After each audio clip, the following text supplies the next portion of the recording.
I wanted to share some thoughts and translations from this Fra Mauro map from around 1450, so they say. And it is of Africa with everything upside down as we've come to know it, which I've always thought was the case, that south was north and north was south. They like to reverse everything, so why not that? And this map from the 1450s shows everything in that orientation, and it is packed with amazing castles, buildings, and over 4,000 bits of text. It is unbelievable. I am going to show you some of the text that I found. I'll show you the method that I used because it's a little sloppy, but it gets the job done. You can tell kind of what's going on in a pretty decent way. And this is one of the comparisons that people have done. You know, the accuracy from our satellite, whatever, imagery and their old technology. They definitely had the ability to fly and see this stuff.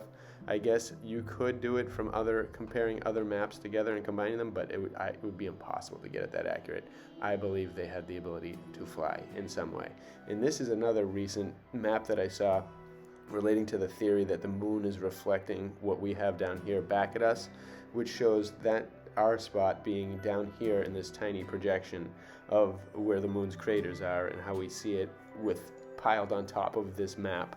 And so this theory is gaining a little steam lately, and it's pretty interesting, and it goes kind of in hand with how I firmly believe that what we think is the entire world is not even close. Absolutely not.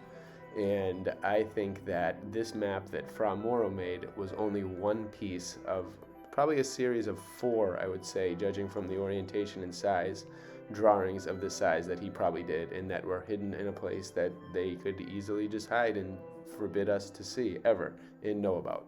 So this 1450s, it says that's right before 1492 where America would come. So obviously they didn't have that then. Like it's too simple, it seems, of an explanation, and there's no way that they created such magic on this realm and somehow created nothing in the other spots. They were masters of the seas but couldn't make it across the Atlantic Ocean. Give me a break.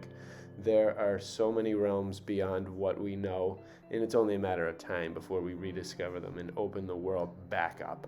So what I wanted to share with you today was, I'll put the links below, but my method of getting some translations, and I'll as I go for a map overview, I'll read some of these translations I found. So I copied and pasted from the link that I'll put below, which an Italian kind of pieced together translations from all the text on the map.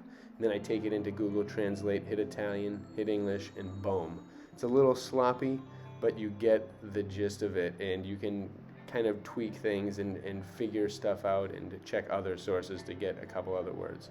So look at the start of that. I absolutely love that Adam and Eve imagery. Holy crap, the Eden is even incorporated into this drawing.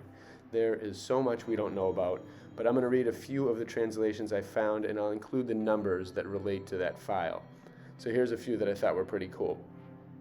2434.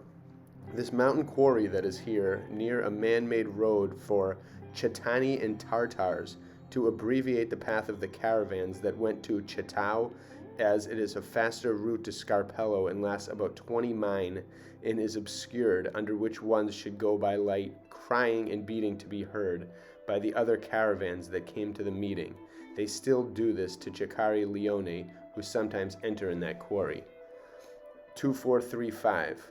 Alguni writes that Scythia is here and there from Mount Imayo, but of course if he had seen the Havarian in a different order and dilated its boundaries, because certainly under this name Scythia, if it can be said that most of these people who are between Griego and Levante and Griego and Tramontana, if it contains, which are innumerable and of great potential and imperial power, of which names, however, I believe that the ancients have not been able to make good with, because the diversity of the interpreters commits much error in explaining the names.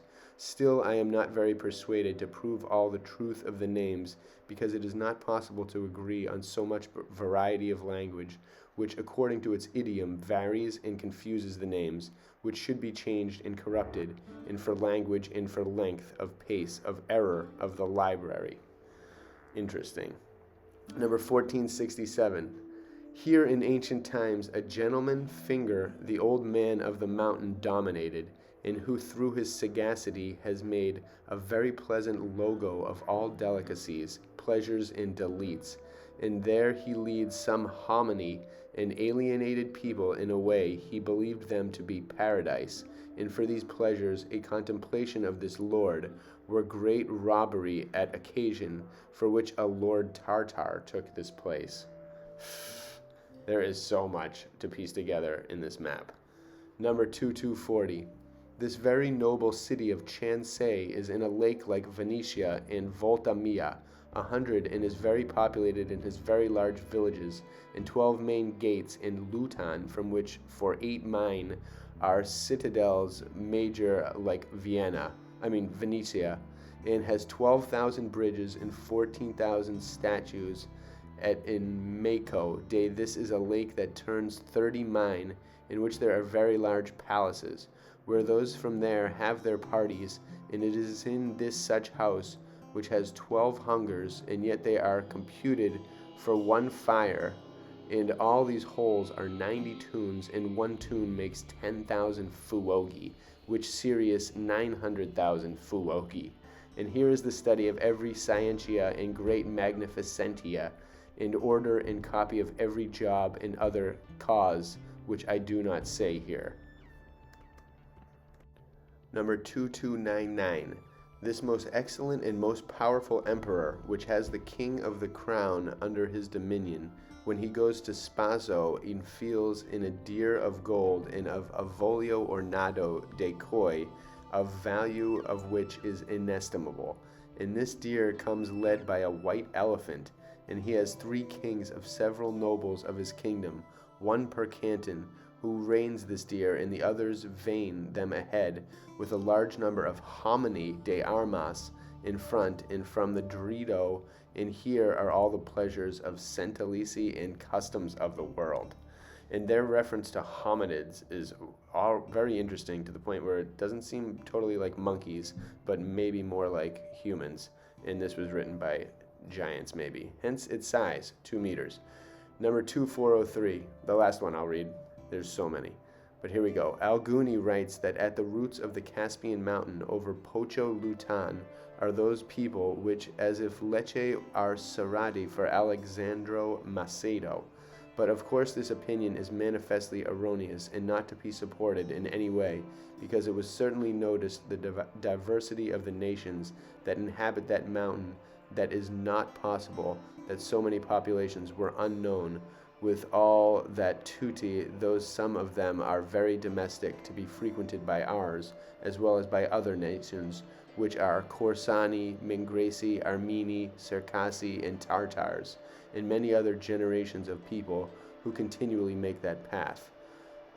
Undi, if these people were de la Ricciusu, I believe that if they had any notifications, yet Seriani to Nui known, but these being such people in the extremity of the earth, as I am most certainly informed of it, a Davian, that still all these nations that I mentioned above have no major notice of Nui, I'm not sure, but I conclude that these people are very Lutan from Mount Caspian, and are as I have fingered in the extremity of the land between Greco and Tramontana, and are surrounded by rugged mountains in the western sea by almost 3 bands, and these are under the reign of Tenduk, and are called Ung and Mongol, which Elvugo says Gog and Magog, estimating that these are those who Daibano used of there at the time of Antichrist. But certainly this error is due to some people who draw the sacred scripture to his sentiment. But I agree with the authority of sanctity of Saint Agostino, who in his De Civitate Dei reproves the opinion of those who say that Gog and Magog means those people who will give favor to Antichrist. And in this sentence, Etiam agrees Niccolo de Lyra, at which expone I give these names according to the Hebrew truth, but of this matter in another place they will talk about with major or of, if it has tenure, I don't even know what the last words are. But I recommend everybody check out that method and check out some of the text from this map. You can find some ridiculous stuff. I haven't checked all of them yet, but every single one I find is very interesting in some way and offers a little bit of insight. It's as if really that this map was from a different race of being, and I really think that hominids are referring to us and talking about almost looking down at us. And this map is huge. There's a lot of places and palaces drawn on this map, and in some of these palaces, like I think there's one in like Austria or something. John Levy talked about it in his thing, where there are giant books still remaining intact, or Czechoslovakia, I believe. And so these castles all had this. There was this reality at one time on Earth where these people were living in these gigantic cities with these amazing buildings, but very much more in tune with nature than we were, probably using free energy, using the sea, using probably some flying abilities, so much more, magnetism, using everything to their benefit in ways we can't even fathom. And I've been trying to picture this lately, of what it must have been like to be in the world surrounded by these buildings, seeing them existing at that time period, seeing giants, interacting with giants, having them be part of like the culture, part of the life, all these things, beauty everywhere, symmetry in buildings, mastery, technology that we can't fathom, so much more, a functioning earth, water that works perfectly, weather system that is actually normal and healthy, everything. It's just amazing to envision, and I know that this map is definitely one piece of many more maps that existed. I pray to God we find them someday so we can just have our minds blown at what lays out there and what they've been hiding from us, because there is so much. Imagine the animals and the way they interacted with and utilized animals. Imagine the food, the purity of it, non-GMO, all organic, everything. Imagine the water. Imagine the explorations in these other realms that we can't fathom. Imagine the religions, all the different beliefs that these different cultures had, all the different scientific advancements, all the stories, all the plays, all the everything, their entertainment, their music, every single thing was occupied at one point. We didn't just come from a bunch of indigenous tribes. We came from something absolutely magnificent that was capable of building the best structures ever to exist on Earth that were also functioning. We will get back to this, I hope. Bless you all.